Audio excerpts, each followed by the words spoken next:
The universe, so beautiful. Through all of the hurt, we'll stand. Invincible, so beautiful. We'll take on the world. We'll take on the world. What's up, hysterical people? Welcome to the Hysterical Society Feminist Podcast. Today's episode, I'm so thrilled and honored to welcome Dr. DeShawn Taylor from the Desert Star Clinic in Phoenix, Arizona. And she's an abortion provider, reproductive justice advocate, and so much more. We're going to get into a lot of that today, but we're mainly going to be talking about her book. For those of you on the YouTube, I have a copy of it right here. She wrote an amazing book called Undue Burden. When did you publish this? Earlier this year? April 25th. In April. Amazing, amazing, amazing. It's so good.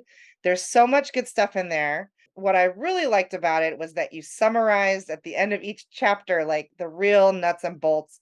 So it's not even that long already. There's so much good stuff, but you really gave it, you dished out the good information in such an easy to consume way for those of us who might not have a lot of time to read a big tome.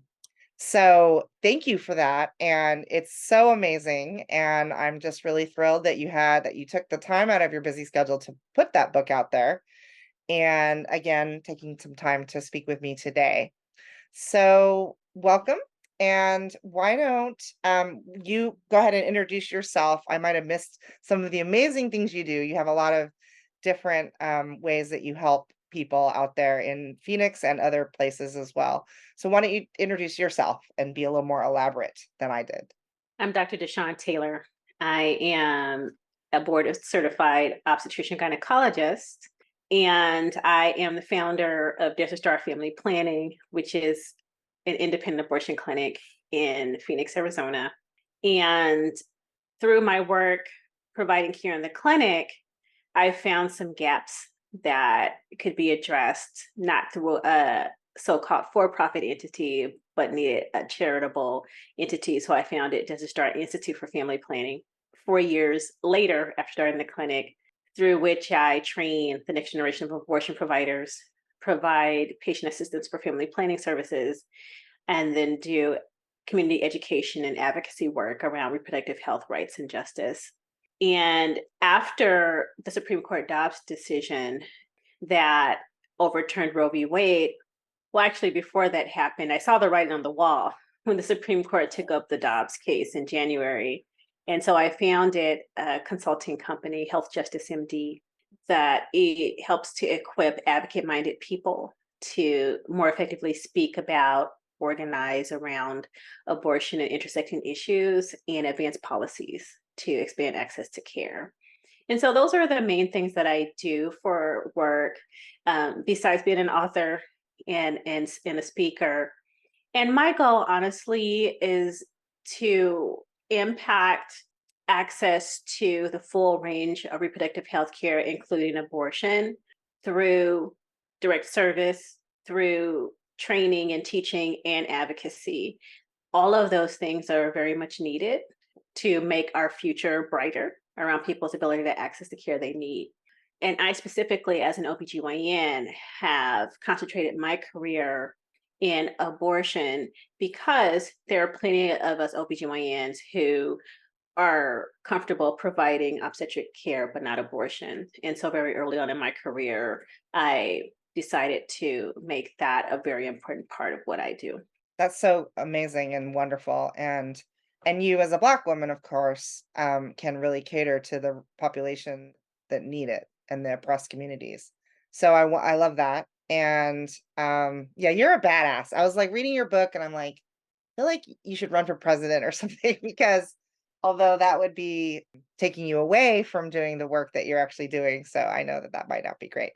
But you really are an amazing, amazing person and a role model for so many, I hope, young people that are going to follow in your footsteps. And for me, as somebody who's, I'm sure, older than you, but I can learn so much from you. You've already helped me to change the vernacular of the way I speak about abortion and the terminology of pro-choice. And I loved what you said in the book about that. So maybe you can help the listeners push their envelope, if you will, the way you helped me open my kind of mind even more about abortion care and how it's just healthcare and it's really important to kind of destigmatize. So if you wouldn't mind just kind of speaking about that a little bit from your perspective. Yeah, so I definitely appreciate all that you have said. I have had people kind of try to broach the conversation about me potentially running for some sort of office.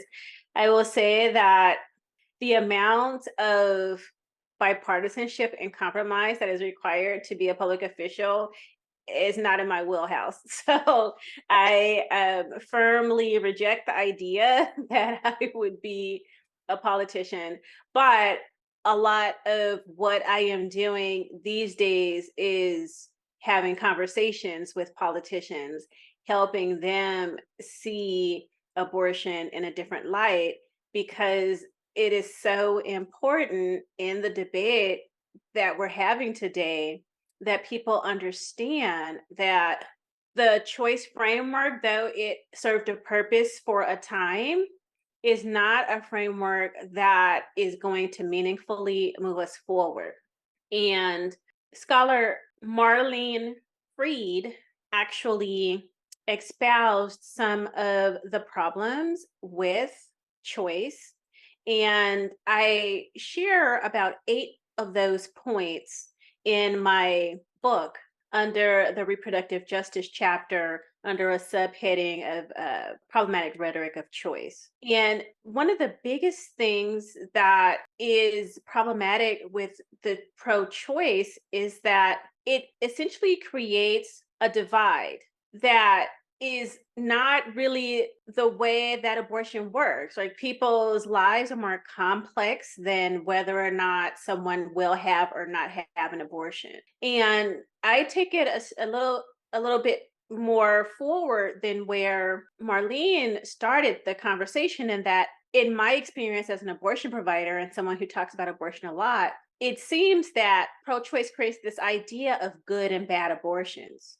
In conversations I've had with pro-choice people, is that they support abortion within reason. Like, remember that term that was coined some time ago by a politician about abortion being safe, legal, and rare. Why does it need to be rare? Right. It is a very important part of people's everyday life. It's one of the most common medical procedures in the country. 1 in 4 people with reproductive capacity will have an abortion in their reproductive lifetime. So what we're doing when we use that type of language, we are actually helping to further shame and stigma around the decision to end a pregnancy. Right. And I think people are well-meaning when they say that they're pro-choice, but also too, I've learned over time that people who are firmly rooted in the idea that they're pro-choice and not pro-abortion are actually people who are okay with abortion bans. Like, they think that people should be more responsible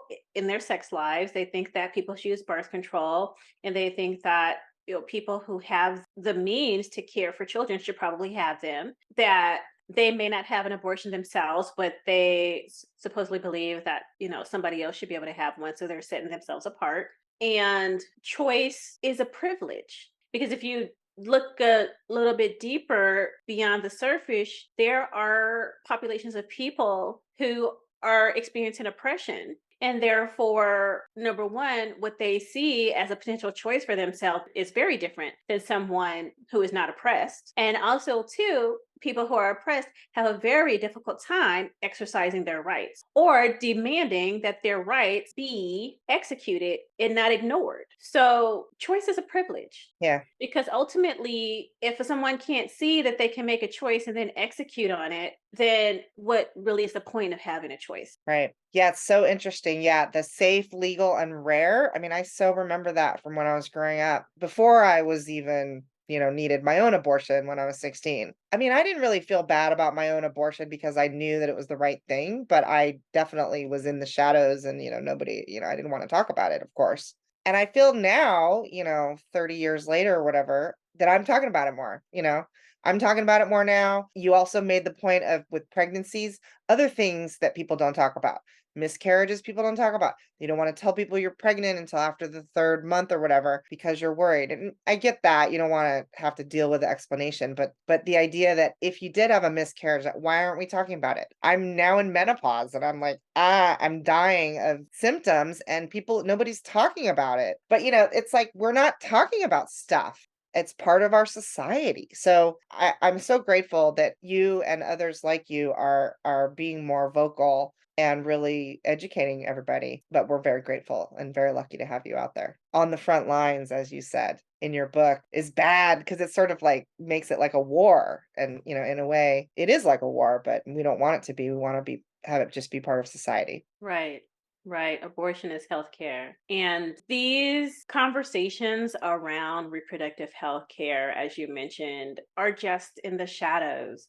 People are feeling isolated and alone in these situations that are extremely common because we're not having the conversations amongst each other about these. And I talk about this in the book. One of the reasons why is because there is this default societal norm that has been created about this cisgendered heterosexual white woman who is happily pregnant and breezes through pregnancy and childbirth and is a very happy stay-at-home mom taking care of the home, the husband, basically this nuclear family that is really steeped in white Christian values. And anything outside of that is othered. Mm-hmm. So even if you are a cisgendered heterosexual white woman, well, you had a miscarriage and there's shame in that because the images that you've been force fed over the course of your lifetime up to this point is that pregnancies are great and people breeze through them. Like you see people doing yoga at Yeah. 9 months, right? Like, so there are these images that on its face you might say to yourself like this isn't reality, like people just can't be living this way, but you see it so much and then people don't talk about their experiences, then you say, well, then I'm just not, something's wrong with me, my situation is unusual and therefore I'm going to keep my mouth shut. Right. And so what I really appreciated a few years ago was when people started talking about how miserable they were during pregnancy. I think this was a trend on Twitter at some point where people Yeah. were like really like truth telling. And folks were like, oh my God, you saw these threads and threads about people's hair falling out, their teeth falling out, like all of these things that people were sharing with each other, like, oh my God, my teeth fell out too. And oh my God, and I was just like, see, this is wonderful. Like, this is what we need so that people know that these are common experiences. And I lay some of these like conditions out in my book because when we're telling people to just stay pregnant, we are trivializing these experiences that people are having that are actually very common, and it's putting their ability to thrive at risk. Yeah. Now, adoption is wonderful and very noble if that's the route that people want to take. I didn't choose that. I had an abortion. And, whatever you want to, I mean, I know you wouldn't say this, but some people might say I took the easy way out. And maybe I did. I didn't want to be pregnant for 9 months. I already had a little bit of morning sickness, which is how I figured out that I was even pregnant to begin with. And I was stupid. I was 16. I was a junior in high school. It was at the beginning of the year. I'm not going to, I would have had to leave school. It would have it's just not an option. And had I even been older and had 3 kids already and, had all of those other burdens that you also talk about in the book, maybe I wouldn't have wanted to have that baby. I don't know. As a person who I'm now in my 50s and I don't have any children, and that has been the right choice for me. Kids are great and I love giving them back to their parents when they start acting up and, what have you. I love kids. I just am too selfish to have raised them myself. And I'm glad that I had the option when I did. I want to kind of define for our listeners reproductive justice. So maybe you can do that. And I love that I'm now a part of reproductive justice as a non-mother. So I definitely want to do that. But as I'm listening to you talk, I am hearing a lot of some of the internalized narratives and the way that you described yourself and your experience, right? So when you were 16, you were dumb. Well, your frontal lobe of your brain was not fully developed. So honestly, can you really make real important decisions about your life at 16, about whether you should have had sex or whether there was birth control used or any of those things? And so this idea that what I try to deconstruct when I'm talking with people about their decisions to have abortions, or even, I've had moms come in with their daughters who were holding on to things, and now like they're releasing, now that we've had this conversation 20 years later about some of the shame they were holding on to that maybe they didn't really realize they were holding on to. But these messages that you should have been smarter, you should have been more responsible, and all of those things are part of this societal narrative. It's basically it's in the air we're breathing and the water we're drinking, that these messages that we're receiving about the type of people we're supposed to be.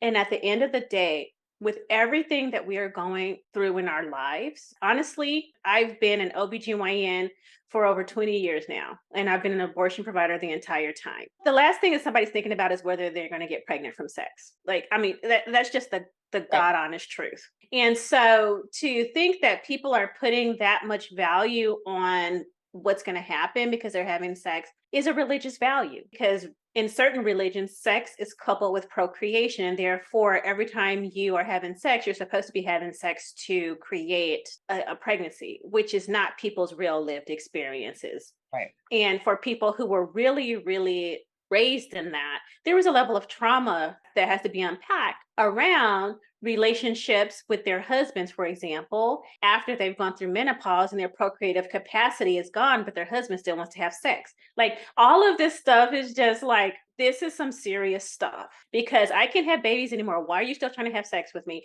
And now the relationship is strained, and it's a whole mess. And all of these things are happening, right? And then the other piece of it is, out of all the people that I've ever taken care of who have both had an abortion and also placed a child for adoption, the thing that haunts them the most is the adoption. They hope that the child that they gave away is okay, that they're alive and well, that they ended up with a family that really cares for them, and they don't know.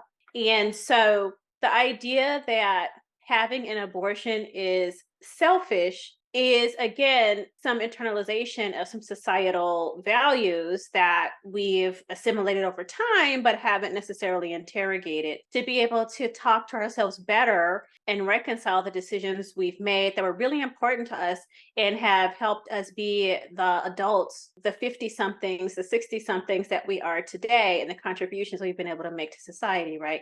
There's still that piece of us that's like, oh my gosh, that although you have created a positive frame, there's still that sticking point in some of that language that's been used that reflects that there's that societal narrative has been integrated into the way you think about yourself and the decisions that you've made. And so what I wanted to do when I wrote this book was to lay all of that out, it is okay to just not want to be pregnant. And it is okay to say that I am not ready to parent. And it is okay to say that because I don't want to be pregnant and because I'm not ready to parent, I am going to have an abortion. Because if I stay pregnant and I'm fortunate enough to make it to term and deliver a baby, I'm not going to give it to a stranger. 2% of children in the United States are adopted. 2%. So where are the rest of them? In foster care, right? Foster care, yeah. Right. So it is... this is the way, like, we're not making excuses. We're not trying to justify. What we're doing is truth telling. These are people's realities. And you don't know what you would do. You can theorize and hypothesize and philosophize all you want to. I see a lot of people who show up in the clinic really distressed and distraught because they never thought they would be there. You do not know what you would do, right? Until you are actually faced with a decision. And because abortion is so common, guess what? You are very likely to choose to have an abortion over whatever your other option is. I had to say that, because these are, the conversations that we're deconstructing when I'm in the middle of providing care to people and helping them get to a place where if it's not a hard decision for you, you don't have to feel bad. You don't have to perform for me. You get to be like, I'm about to have this abortion today, and me and my friends are gonna go like party about it because we're in college. We're trying to get our PhDs, whatever, right? And then if it is a really hard decision for you, then you get to like be validated in that this is a hard decision for you. And how do we get you to a place where you're going to be okay? Because logically, you know that now is not the right time to continue this pregnancy and have a baby, right? So those are spectrums, and people are everywhere in between. And everybody gets to be validated in the process that they're going through about their body and their pregnancy and their family and all the other things that they are bringing into the decision whether to continue a pregnancy or not. And so that leads us into how reproductive justice helps us in this process. And so there are 4 main tenets or principles of reproductive justice, and they are: 1, the right to bodily autonomy; 2, the right to not bear children; 3, the right to bear children; and 4, the right to parent children in safe and sustainable communities. And so seeing the human right to abortion through the lens of reproductive justice is so important, because especially when you pull in that piece about bodily autonomy, then that broadens our conversation to gender issues. Our LGBTQ plus brothers and sisters become a part of this conversation. I take care of trans men. I provided abortions for trans men. And so that's when we're having this conversation that not only women have abortions, right? And like, what language are we using to be inclusive to account for all people who potentially will need to choose to continue a pregnancy or not in their lives? And then the part of parenting children in safe and sustainable communities, my goodness, that is just like revolutionary, because when we limit our discussion to whether or not people can get an abortion, we are erasing all the people who actually are fighting to have and raise children. For some people, if the conditions were met for them to do that in a meaningful way with dignity, then they would probably continue a pregnancy. So like this, the reason that reproductive justice is such a wonderful framework is we're making room for all of those things. And we are treating this the way that people are actually treating the decision to have an abortion or not in their own lives. It is in the context of their entire lives. And we don't live in a world where every child born is well cared for and wanted. So because that condition is not met, then why should we force someone to continue a pregnancy and force them into parenting and then call them a bad parent when XYZ happens, or that they have made a personal failure when their children are handed into the prison industrial complex or child protective services, right? So it's like there's so many conflicting messages that people are receiving because folks are, feel like they have a say in what other people are doing with their bodies and lives. And it is that singular focus that also creates the conditions for people to be single issue voters that continue to vote against their own selves on multiple other issues, because they're like so indoctrinated into this idea of being anti-abortion. So this really broadens our frame, and it really starts to have us reach people who would otherwise, when you're applying a justice lens to the situation, the opportunity for people to see things a bit differently. Yeah, it's great. And it really brought me into the conversation as somebody who doesn't have any children. And maybe now that I'm no longer able to have children, I've just recently crossed into the menopause column. And yeah, I've sort of had to kind of grapple with that a little bit, but the reproductive justice framework makes it completely okay that I am a childless woman because I'm okay with it. But what I've noticed over the time is society kind of goes, what is your deal? Like, why aren't you procreating? Don't you have a husband? All of that. I am a privileged white cisgender person because I have made different choices in my life of not to go into the box of the married with 2.6 kids or whatever and the white picket fence. that I'm also othered. I'm not as othered as, the Black and brown people, populations, but I am othered in that way that I'm a spinster, whatever. I've now coined a different term for that. But yeah, I'm one of the people who would have been hung up, as a witch or something back in the old days. So yeah, so I get that I am oppressed in that way, but not as much as a marginalized population. I think many people who are listening may have heard the term oppression Olympics, right? And we're not trying to do this, but I think what's important in what you just said is that when we are trying to build a movement, then it is very important for people to see themselves in the movement. And so finding those intersections are important, because otherwise you as a cisgendered white heterosexual woman could then come in another way that community doesn't like, which is saviorism. Mm, If you are setting yourself apart, but you're trying to participate in the movement, that's not authentic.